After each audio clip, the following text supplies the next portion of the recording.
Na aula de hoje vamos falar sobre um pensador contemporâneo chamado Charles Orton Coolidge. Ele viveu na transição do século XIX para o século XX, de 1864 a 1929, e vai refletir aí sobre como nós formamos a nossa identidade, a nossa personalidade. Ele desenvolve uma teoria chamada teoria do eu espelho, ou seja, nosso self, nosso eu, a nossa identidade, a nossa personalidade, ela é formada como um espelho, refletindo o nosso contato com a sociedade. Então a gente forma a nossa identidade, a nossa personalidade, tentando identificar o que os outros acham da gente.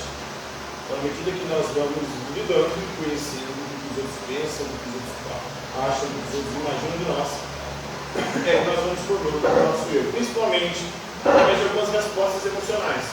Porque se eu perceber que o que o outro percebe de mim, pensa e imagina de mim, é algo vergonhoso, eu busco mudar. Se é algo que endossa o meu comportamento, se é algo que faz me sentir orgulhoso, aí eu mantenho aquilo como parte da minha identidade, da minha personalidade. Então essa é a teoria do eu espelho da nossa formação. Então tudo começa com a imaginação. A gente imagina como que os outros nos percebem. Como que o outro me percebe? O que o outro acha de mim? Qual que é a percepção que o outro está tendo de mim? Depois nós imaginamos qual que é o julgamento. Como é que será que o outro me avalia? Como é que será que ele me julga? O julgamento dele acerca de mim é positivo ou negativo? Depois vem a nossa resposta emocional. De acordo com o feedback que a gente vai recebendo na nossa relação com os outros, a gente vai sentindo orgulho ou vergonha das nossas características. E assim nós vamos moldando a nossa personalidade, mudando ou mantendo algumas características. Então, tudo isso acontece a partir das nossas relações sociais. Essas relações sociais elas se dão em dois tipos de grupos, os grupos primários e os grupos secundários. O primeiro e mais importante dos grupos é o primário, que é a nossa família.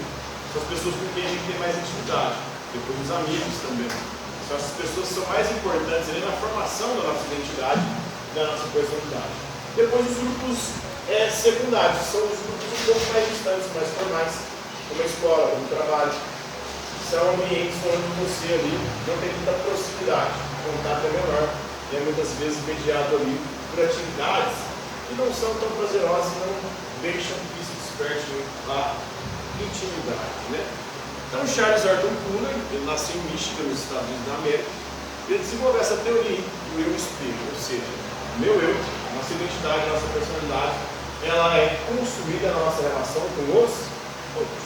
E na medida que a gente vai recebendo feedback, ou vai imaginando como os outros imaginam a gente. Então, ele alega que o nosso senso de identidade se desenvolve principalmente a partir de um senso de como somos percebidos pelos outros. A gente é muito preocupado com o que os outros vão achar. Essa teoria do eu espelho mostra claramente isso. A gente sempre está preocupado com o que os outros vão pensar, achar como os outros vão nos julgar. E a partir dessa preocupação de como a gente imagina que os outros estão nos julgando, a gente vai montando a nossa identidade, a nossa personalidade. Muitas vezes formando até uma personalidade, uma identidade não autêntica. Porque não é de acordo com quem você é, mas de acordo com o que você imagina que os outros imaginam de você. Então, é assim que a gente vai formando, ou seja, através das interações sociais, é que a gente vai convivendo, a gente vai mudando a nossa identidade, a nossa personalidade, principalmente a partir do que os outros vão achar da gente, daquilo que a gente pensa que os outros pensam de nós. Compreenderam aí? O pensamento de Charles Orton Coolidge. Entendeu?